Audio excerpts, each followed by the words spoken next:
Next to it we have Smoovio, which is sliding window, sliding door. Can be in the size of a window with minimal height is 40 inches, so like a window, or maximal size like this is an 8 feet.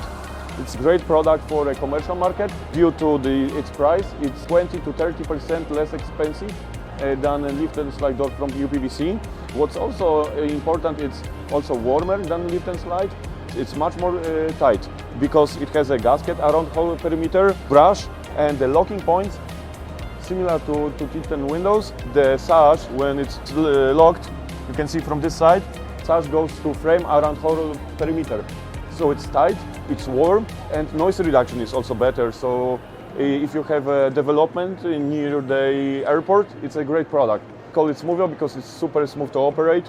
You can have XO and OXXO variant of Smoovio. It's also certified for NFRC. You have to look at the threshold. It's a little bit higher than in the lift and slide door because the threshold has gasket. And must be very tight, so that's why it looks like this. But with the flooring, it's not really bad. So it's the most affordable screen for the sliders.